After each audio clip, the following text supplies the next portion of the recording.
What's up, y'all? Finna go straight in. Proverbs 21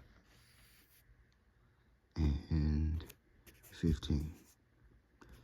It is joy to the just. It means the good, the people who want to do good, people who trying to do right. It is a joy to the just to do judgment. It means it's a joy to righteous people, the people who want a decent people, to see the right thing happen to those who've done wrong or have done right, but are accused of something they didn't do. It's a joy unto the just to do judgment.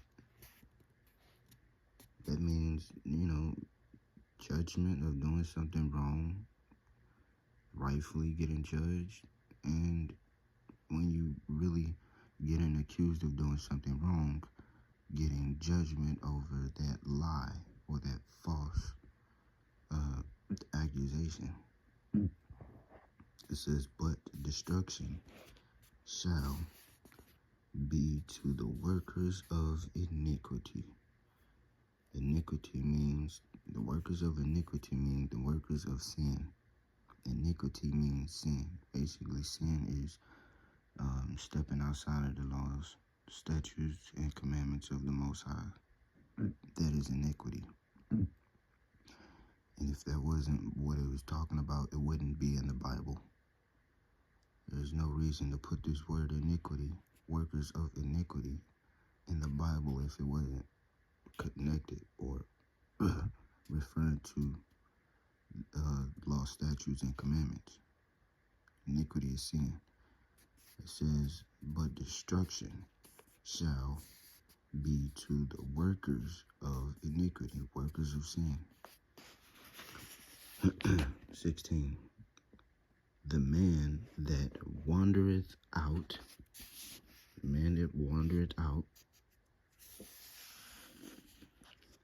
of the way of understanding shall remain in the congregation of the dead. That means the person who wandereth away from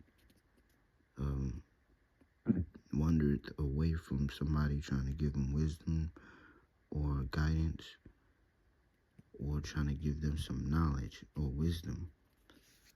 If you walking away from it, you ain't trying to hear it.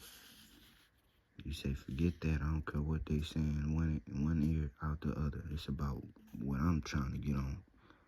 It says, if you gonna walk out of the way of understanding, then the same shall remain in the congregation of the dead. Go right over here. Proverbs 22, verse 1. A good name is rather to be chosen than great riches. It says you'd rather have a good name out here instead of being known to just have riches. Just like these videos they showing our children, just like the hip-hop community want to shows on TV. Just like we trying to be in the hood, flexing on Instagram and all this and that. Just like your idols, your superstars. It says you'd rather have a good name as a righteous, decent person than to be known to just have great riches. And it's also good to have loving favor rather than silver and gold. I mean, you rather be loved than to be alone with all this silver and gold, because once you die, you can't take it with you, and you won't have any inheritance or no legacy to leave behind to give it to. They just it's no good. So it says, and loving favor rather than silver and gold. I'd rather have somebody who gonna open up a door for me at the time of destruction than not having anybody around but my silver and gold to try to get some protection and help. It says the rich and the poor meet together. That means we all gonna meet together in that same judgment place. It says the rich and the poor meet together. The Lord is the maker of them all. Since the Most High know the rich and the poor because he made them. He made each and every one of us. And there's a reason why he made the difference of being rich, some being rich and some being blessed, being poor. There's a reason. We can't think above the Most High. We don't know what type of plan he got for our life to bring us closer to him. So it says, a prudent man foreseeth evil and hideth himself, but the simple pass on. It means people who trying to listen to wisdom, who trying to listen to people who trying to help them and got their best interest, doing the right thing, trying to be a righteous person or trying to be a good person. They can be able to see. The Most High reveals stuff to them, be able to see and hide before destruction hit, or certain paths to not go down, to not be harmed.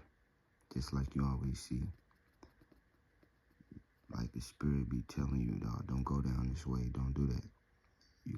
It's gonna lead you somewhere you don't want to go. But the simple pass on. They don't even care about that feeling. They just say, fuck that, I'm going in. Oop, forgive me, Lord, I didn't mean it. Curse. They pass on, though, and do pass on, and are punished. They die. In most cases, they go to do something wicked, and one of them days, the Most High just punished them. They said it's enough. He said it's enough mercy, and you just let the punishment go ahead forth. And now you don't have no more time to get right with the Most High because you did. By humility and the fear of, by humility and the fear of the Lord are riches and honor and life. This is what I want to expound on. By humility and the fear of the Lord are riches and honor and life. Do you think he mean that figuratively or quite literally? I believe he means that quite literally. If he says to believe in me as the scriptures have said, then the scriptures have said in Proverbs chapter 22:4, by humility. It means you can't be out here boasting yourself. You gotta show some humility that you ain't the stuff, that you ain't got it all down packed, that you don't know it all, that you do need help, that you do need to take the back seat sometimes and listen to what people saying or trying to show you. It says by humility and the fear of the Lord. The only way you're going to fear the Most High is if you know about him. If you don't read about him, if you don't read about his law, statutes, and commandments, about these records, the history that happened to everybody who didn't follow the law, statutes, and commandments, who didn't follow him, didn't follow after his only begotten Son, Christ, it shows you will have a grim path by not following him. That's it. That's why it says by humility and by fear of the Lord. That's the only thing you should fear, nothing else but him, because he is in power of all things. It says by humility and the fear of the Lord are riches. These are the true riches right here. Not the money they flashing in videos, they shaking their booty to and they throwing money on. That's not the real riches. The real riches is humility and fear of the Lord. That's what I want to highlight. by humility and fear of the Lord. You can't fear the Lord if you don't know his law, statutes, and commandments, and what to stay away from him. What to stay away from to not anger the Lord. You have to read about it, and the only way you're going to read about it, about the Lord or his only begotten Son or the law, statutes, and commandments, is the Bible, a basic instruction before leaving. And honor and life. You get life. You get life, honor, and real riches by humility and fear of the Most High. That's all. That's all I want to stop at. This is why I follow the Bible. This is why I am a believer. I don't call myself a Christian. I call myself a believer. I believe in what it says in this book. I believe in the bloodline I'm from. I believe in everything the Most High is telling me to stay away from and do in this book. I'm a believer. All right, that's the end. I stay prayed up. Thankful. I pray for my grandmother. I pray for my family. All praises be to the Most High. Haya Asha Ahaya Bashem Yeshaya Wa Rawakodash. I pray for many more days and more lessons to be expounded on, if it be your will, Most High. Ahaya Asha Ahaya Bashem Yeshaya Wa Rawakodash. Amen.